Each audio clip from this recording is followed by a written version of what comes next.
Sir ನಮಸ್ಕಾರ sir, ಎಲ್ರಿಗೂ ನಮಸ್ತೆ.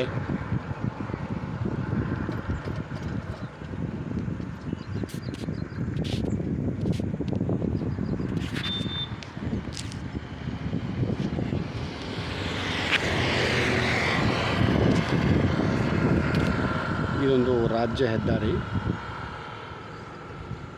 ಸೊ ಅಲ್ಲಿ ಕಾಣ್ತಾ ಇದೆಯಲ್ಲ ನಿಮಗೆ, ಹೋಟ್ಲು, ಪೆಟ್ರೋಲ್ ಬಂಕು, ಚೌಟ್ರಿ ಏನೆಲ್ಲ ಆಗಿದೆ.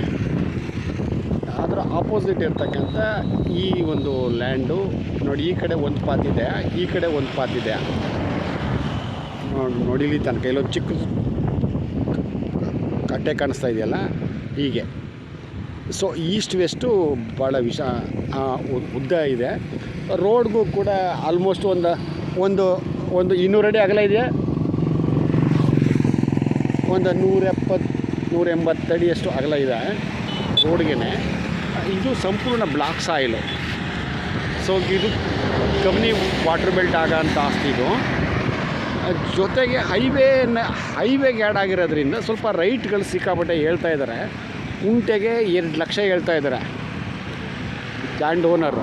ಇದು ರೈತರಿಂದ ಆಗೋಂಥದ್ದೇ. ಇದು ಯಾರಿಗೂ ಕೂಡ ಅಗ್ರಿಮೆಂಟ್ ಆಗಲಿ ಅಥವಾ ಇನ್ನೊಂದಾಗಲಿ ಆಗಿರೋಂಥದ್ದೇನಲ್ಲ. ನಾನು ಆಗಲೇ ಹೇಳ್ದಂಗೆ ಉತ್ತರ ದಕ್ಷಿಣಾಭಿಮುಖವಾಗಿರ್ತಕ್ಕಂಥ ಈ ಒಂದು ರಸ್ತೆಗೆ 170-180 ಅಡಿ ಅಗಲ ಇದೆ. ಜೊತೆಗೆ ಈಸ್ಟ್ ವೆಸ್ಟ್ ಕೂಡ ಭಾಳ ಉದ್ದ ಇದೆ. ಇದೇ ಊರಿನ ರೈತರು ಟಿ ನರಸೀಪುರದಿಂದ ಈ ಲ್ಯಾಂಡ್ಗೆ ಒಂದು 10 ಹಳ್ಳಿಗಾಗುತ್ತೆ ನೋಡಿ.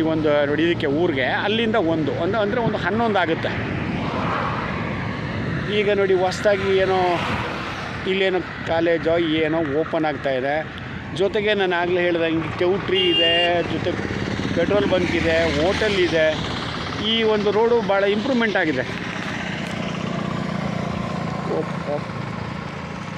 ಕೊಳ್ಳೇಗಾಲ ಹೋಗ್ತೀವಲ್ಲ, ಆ ಒಂದು ಹೈವೇಗೆ ಅಟ್ಯಾಚ್ ಆದಂಗೆ ಇರ್ತಕ್ಕಂಥ ಈ ಒಂದು ಆಸ್ತಿ ಇದೇ ಊರಿನ ರೈತರದು ಪಿತ್ರಾರ್ಜಿತ ಆಸ್ತಿ.